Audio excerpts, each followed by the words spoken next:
Just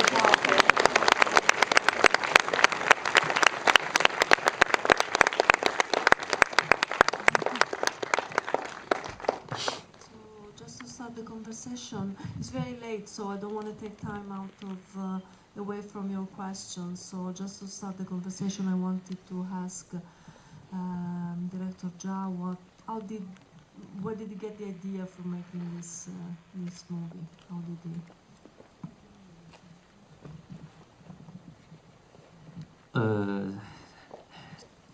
差不多过去的2、3年里面，就是在我的生活里面，在中国人的生活里面，就是发生了很多突发的这样的一个暴力的事件。那这些事件呢，都是从那个大部分是通过网络，包括微博这样的社交网络最先报道出来，然后媒体开始广泛的讨论。一开始我留意到这个事件，但是我没有想到要拍电影。但是后来我突然觉得，其实这些事情越来越多，我们只停留在新闻的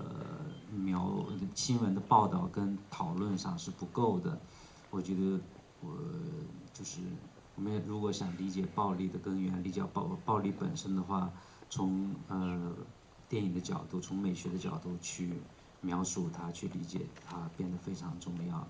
这样的话，在去年就决定拍这部电影，但最终决定拍还是因为我找到了一个新的电影方法，我觉得完全可以用武侠片的方法来拍当代的中国。Over the past 2 to 3 years, I've began to notice that in our quotidian life, there have been, in China, there have been various events of violence. First, communicated through the web and social media such as Weibo, and gradually surfacing in news reports, and they were much discussed in contemporary Chinese society.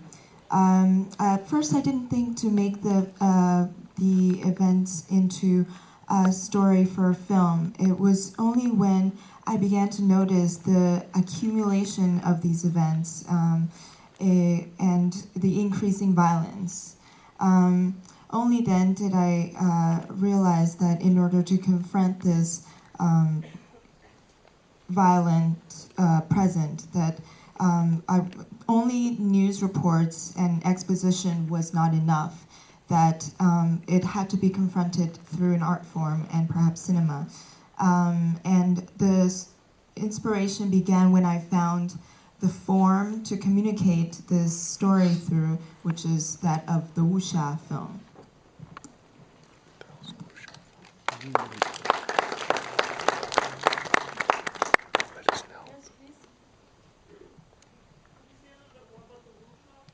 Yes,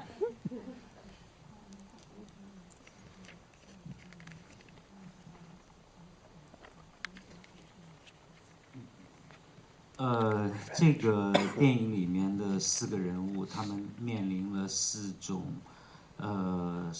就是生活的困难跟个人的这种压力，个人的绝境困境。那么这种人物的处境跟传统的武侠片有很相似的地方。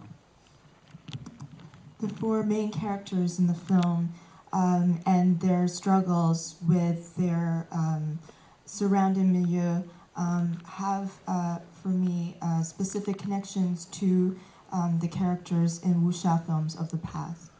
在过去的武侠片里面，大部分基本上都是在拍古代的中国，那么都是在拍人们在这个极端的困境里面用暴力来解决问题。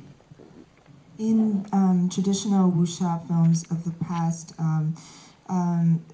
what was focused on was a historical perspective and looking back on older China, and also focusing on using violence to resolve issues. 当我发现今天发生在中国的这些真实的故事，跟关于古代的武侠片很相似的时候，其实对我是一个非常悲伤的事情。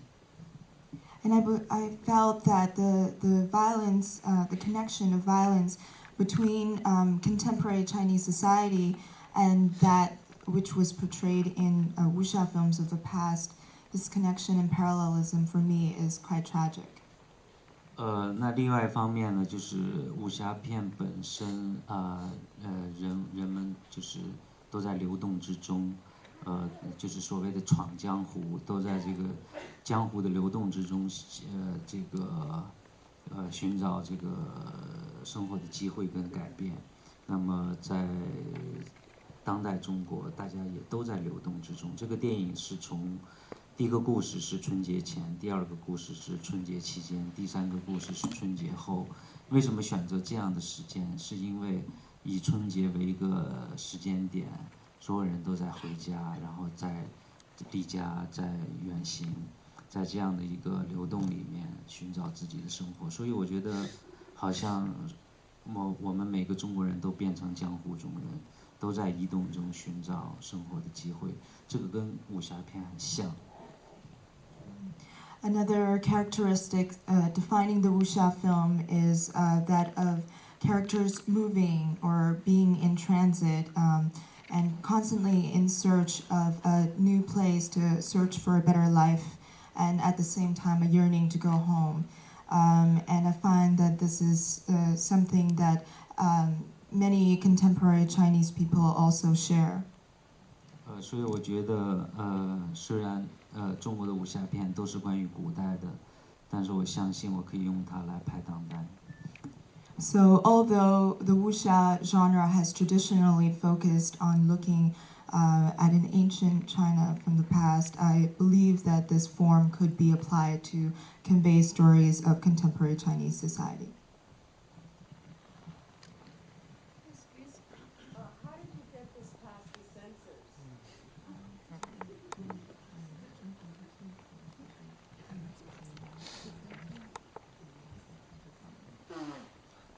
我也想采访一下他们。I would also like to interview them and find out. 但是他的确是在今年4月通过审查。But indeed, this April, after we wrapped the film, they certified the film for Chinese release.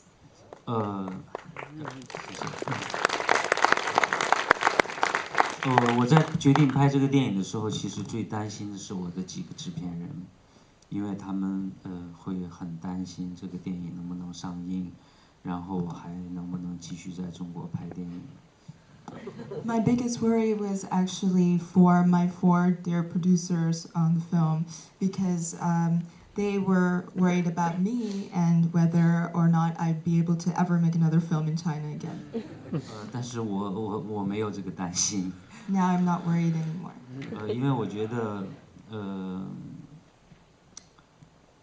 它就发生在我生活的这个时代，然后我们都能够在媒体里面去充分的去讨论它，为什么不可以用电影的方法去描述它呢？ Because I feel that these stories are surrounding us everywhere in our quotidian life, and why, if they're being discussed so widely on social media and other outlets, can we not discuss them and reflect upon them in art? 我从拍我的第一部电影开始，我跟很多我的同行中国的导演，我们一起都希望中国电影能够越来越开放。但是我一直觉得，这种努力，我们去讲很多话，当然很重要，但更重要的是要把这种对创作自由的信仰放在自己的电影里，拍出这样的电影，用这样的电影来推动这个改变。Ever since my first film, my wish has been to increase the tableau of what is freedom in Chinese film culture, but this freedom has to begin at a level of creation and conception.